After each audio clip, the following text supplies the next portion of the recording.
Kakati bawa Segirinya wano tebagezana kuna kuba mu kibalunya mutwe singa bakola era ne babako kubanga abebuzabuza kubanga abemulukunyu omanyi we twatuuse sindi bwe balonda bonna tulibasanyu buli mwamu labe tulinga abakuze byonna ali mu maize sindi kuya Segirinya kwambeyo mweba Kimara, dove c'è ensonga mungi because ebulamba era bakamanya bagenda kulunga asobola kuwa policy d'ekibiina zimanyi nnyo functions of member of parliament zimanyi koti z'eteeka bagana ababete because namuza functions of member of parliament functions of the member of parliament well stated in the constitution of the Republic of Uganda article 79 nga Buganda banga atepo bali abanvetinga yabayina okunamu bakebede balabe Segirinya ati Ulabi kude bashiranga anti Segirinya tuza kuza ko kigire otuchallenges lwekyo ninda bulinziriza ati era manyi ngenda kuba wano nga ndi muwanguzi actually zengenda kubera mu mateeka nduwuza kati yadda ku nkirabi kubanga amateeka ganyuma nnyo koti nza constitution ne banga anti maliriza Segirinya maliriza kuganga amateeka nga tabukidde lwekyo netegese nnyo nize bulinzi wini era manyi nti wini ngenda kuvayo nayo wano ndi presenting abantu bange abekawe North constituency nenge no vetting tena mutawana independent body yekola vetting eno nonyonyola bikibi ogenda okukolera abantu koze ky'abantu basinga nga betanga nene bazaba na Uganda mwe nabambereddemu mbabuulira mazima abantu balinda ebintu bibiri mu ggwanga Uganda balinda Honorable Robert Kyagulanyi Ssentamu beera fulaga beera wa opposition 2021 ekirala kye balinda Segirinya minvuli agifunye ekyo kye balinda mwalabye bakanga mu katono nyaawo Facebook negera mu local down yamonde batwadde bakasawa 2-3 waliwo omukyalo omwe yankubire nagamba omwami wange namujje ku kyekiro Segirinya namujje ku kyekiro bakanga bakuwadde tiketi bananga abantu mutandiko bawe ebyekiro tiketi ya fake ekiro abantu mutandiko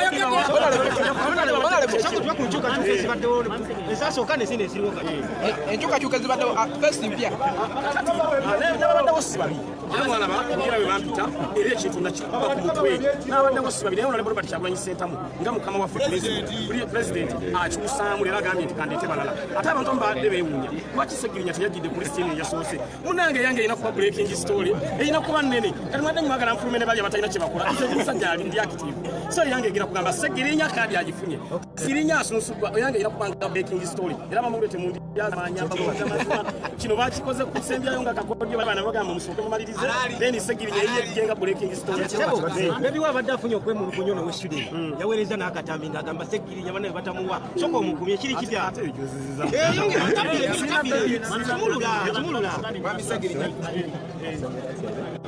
ekisookera ddala Segirinya Muhammad nze okuva ku A up to Z ndi muwanguzi nze sikolera nkoluzi nze nkolerera always mbeera winner the word failure can only be found in the dictionary of fools Segirinya am a winner always nolwekyo Segirinya ndi musajja winner from A up to Z ze nali ntandise kintu kinembanga nnemererwa nolwekyo wini gyensi expecting naye in case singa bijja ndiwedde okutambula n'enteekateeka nga bweneebeera tetuli mu sitwaga eno lwabifo tuli mu sitwaga eno ey'okulaba nga tukusa Honorable Robert Kyagulanyi Ssentamu akwate entebe y'eggwanga Uganda ne bw'owangula obwemupi mu gavumenti embi tebulina makulu naye bw'owangula obwemupi mu gavumenti ennungi bulina amakulu n'olwekyo sitwago yaffe etunuulidde nnyo mission 2021 Kyagulanyi wafuuka pulezidenti ze ne bwe mba siwangudde ekyange kiba kiwedde kyova olaba ntambula village to village mobilization nkunga abantu bawagire Honorable Robert Kyagulanyi Ssentamu n'okumulonda noonya akalulu ka Kyagulanyi Ssentamu nkanoonya 90% nenoonya akange 10% nyina ensonga naye ababaka basinga maanyi gateeka ku bufo bwabwe that's why tuli mu sitwaga eno lwabifo tuli mu sitwaga eno lwakulaba nga tukyusa eggwanga newankubadde ne buno obufu butuyambako okumobilizinga naye nga mission 2021 yesinga okubeera enkulu I'm happy that they have passed all the vetting process. They have asked me many questions about the village-to-village mobilization. What have I done for the party? Secondly, the core goals of NU. I've answered everything. Even I requested the interviewer that he just add me 2 minutes so that I can finalize. They refused. They told me that no, Segirinya, that is enough. That is enough. The only thing now I'm waiting is to be declared as a winner to represent Kaweepe North constituency without fear or favor. So I'm here until declared as a winner in this race. What I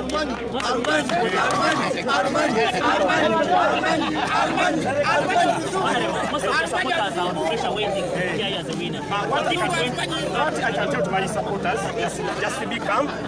Anytime from now, I will be declared as a winner. But I'm not in this struggle as a loser. I'm in this struggle as a winner.